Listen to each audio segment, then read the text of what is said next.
हरि ओम।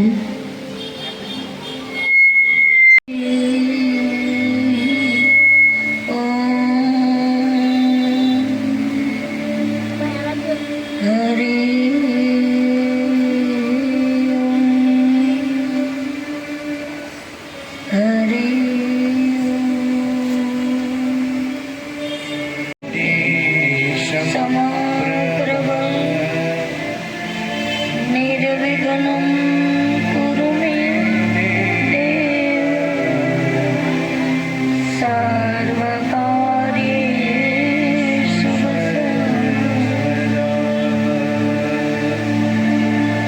नारायणं नमस्कृत्य चैव नरोत्तमं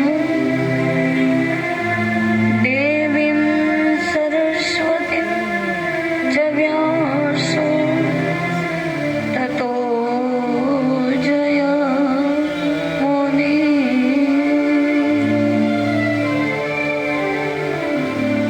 आये हनुमंत विराज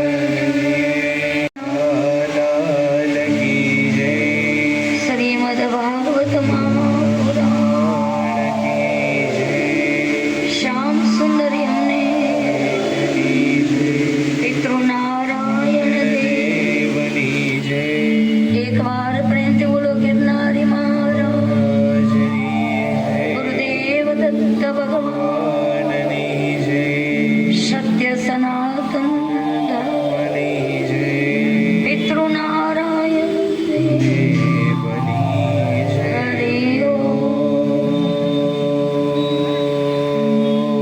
नमः पार्वती पते हर हर महादेव।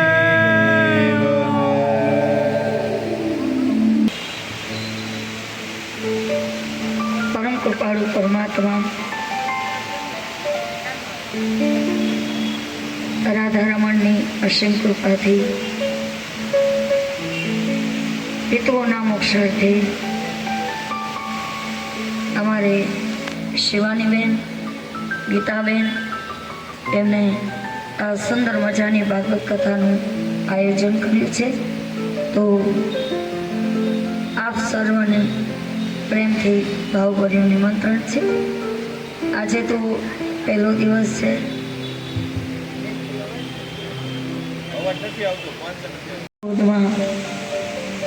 ગિરનારી મહારાજ સિદ્ધપુરા શ્રી ભવનાથ મહાદેવના સાનિધ્યમાં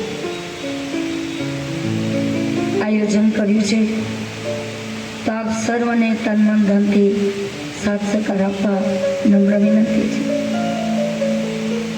પોથી યાત્રા આજે પહેલો દિવસ બ્રાહ્મણ દેવતાઓ, સાધુ સંતો, મહાપુરુષો, વડીલો, બંદરો, સંગીતકાર ભાઈઓ, આપ સર્વ ભક્તિમતી માતાઓ, બહેનો, વડીલો અને બાળકો સર્વને વ્યાસપીઠ પરથી મારા પ્રણામ। જય શ્રી કૃષ્ણ, જય સિયારામ। એમાં શ્રીમદ ભાગવતજીના મહાત્મ્યની શરૂઆત કરી એના પહેલા ભાગવતજીની સ્તુતિ કરીએ। બધાને આવડે છે? પ્રેમથી બોલજો। જો કદાચ નહીં આવડે ને આપણને તો શ્રી કૃષ્ણ ગોવિંદ હરે મુરારી હે નાથ નારાયણ વાસુદેવ, પ્રેમથી ભગવાનના નામનો જાપ કરજો। એક જ ટાઈમની કથા છે, બપોરે 4 થી 7। અરવિંદે ન પદારવિંદમ મુખારવિંદે વિનિવિસયંતમ વટસ્ય પત્ર શપુટે સયામે।